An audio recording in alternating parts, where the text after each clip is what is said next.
You stopped believing in monsters a long time ago, but your body never got the message. Turn off the lights. Right now, in a room you've walked through 1,000 times, feel what happens. Your heart picks up. Your eyes strain against the black. Something deep inside you whispers, "Move faster, don't look back, get to the door." But nothing in the room has changed. The furniture is exactly where it was. You are completely safe, and every instinct you have is screaming that you're not. So what does your body know about the dark that your mind has forgotten? The answer starts with a fact about your own body. Humans are a daytime animal. Your eyes are crowded with cone cells, tuned for bright light, color, and sharp detail in the sun. By day, it makes you magnificent, but it comes at a price. In low light, those same eyes are nearly useless. A cat, an owl, a leopard, their eyes are built for the night. Yours are not. And for almost the entire history of your species, the instant the sun went down, you lost the one weapon your survival depended on most. You lost the ability to see what was coming. So this fear is not childish, and it is not your imagination. It is the echo of a blindness millions of years deep. Because we like to call this fear childish, a phase that kids grow out of. But you didn't grow out of it. You just got better at hiding it. So try to feel what the dark actually meant. No street lights, no switch on the wall. Just you.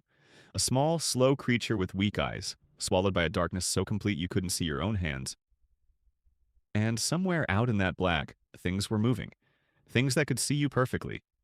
And we are not guessing about this. We have the bones.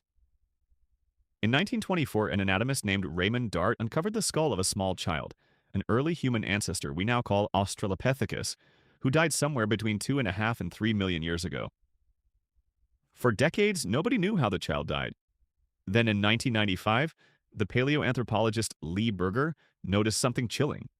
The punctures around the tiny eye sockets matched exactly the marks a giant eagle leaves when it kills. This child had been snatched out of the world by a bird, and it was not a freak accident. In their 2005 book Man the Hunted, anthropologists Donna Hart and Robert Sussman overturned an old, flattering story. For most of our existence, humans were not the mighty hunter at the top of the food chain. We were the prey, hunted by cats, by hyenas, by eagles, and the dark was their hunting ground. So picture your ancestor on that ground. The sun is gone, the fire is burning low, and out in the dark, you hear it. A branch, a breath, the soft weight of a paw settling into the dirt. You cannot see it, but it can see you. For millions of years, this was one of the most ordinary ways for a human being to die. That constant, lethal pressure rewired our fear. The evolutionary biologist Randolph Ness named the idea the smoke detector principle. Think about a smoke alarm. It will shriek 100 times at burnt toast because the cost of a false alarm is mild annoyance, while the cost of missing one real fire is everything. In the year 2000, psychologists Marty Haselton and David Buss turned this into a formal law of the mind. When a mistake in one direction can kill you and a mistake in the other just wastes a little energy, evolution builds a brain biased, deliberately, toward the safe mistake. In the dark, the safe mistake is to assume every shadow is a predator. So that is exactly what your brain learned to do, which means the calm ones, the ancestors who wandered into the dark feeling nothing, mostly didn't make it. They were quietly erased from the family tree. The ones who felt that cold spike of dread, who ran for the firelight, who never quite trusted the night, those are the ones who lived long enough to have children. So here's the strange and beautiful truth about you. You are descended from the scared ones. Your fear of the dark is not a weakness. It is a gift handed down by 1,000 generations of frightened ancestors who survived precisely because they were afraid, and that gift is wired straight into your brain. Deep inside it sits a small, almond-shaped structure called the amygdala. The neuroscientist Joseph Ledoux spent a career proving that this is your threat detector, the alarm that fires before you can even form a thought. And here is the remarkable part. In 1997, a researcher named Christian Grillon ran a simple experiment. He played people a sudden burst of noise, sometimes with the lights on, sometimes in the dark. The sound was identical, but in the dark, people flinched dramatically harder. Darkness, all by itself, with no real threat anywhere in the room, physically turned up the volume on their fear. Your nervous system runs a rule written long before you were born. When you cannot see, assume the worst. So that jolt you feel when the lights go out, it is not weakness, and it is not all in your head. It is a 2-million-year-old alarm, still doing the exact job it was built for. It will even build the monster for you. Stare into a dark room long enough, and your brain, hunting desperately for a predator, starts assembling one out of nothing.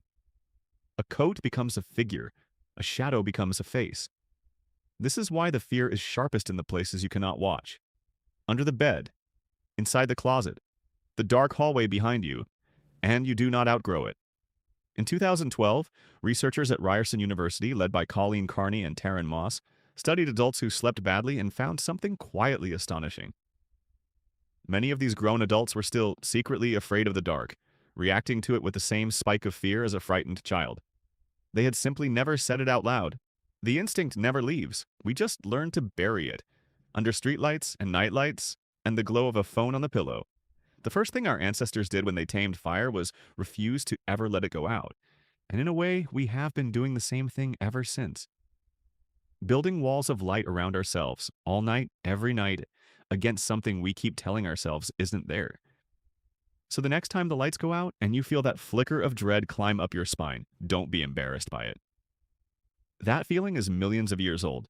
It is the same alarm that kept a small, slow, half-blind animal alive in a world full of claws and teeth and perfect night vision. You are not afraid of the dark. You are afraid of not being able to see what's in it. And that fear, that quiet, stubborn, ancient fear, is the only reason your ancestors lived long enough to make you. We are the children of the ones who were afraid. The ones who ran for the firelight. The ones who never quite trusted the night. And every single time your heart races in a dark room, that ancient part of you is still standing guard. Still watching the shadows, still keeping you alive. Long, long after the last leopard is gone.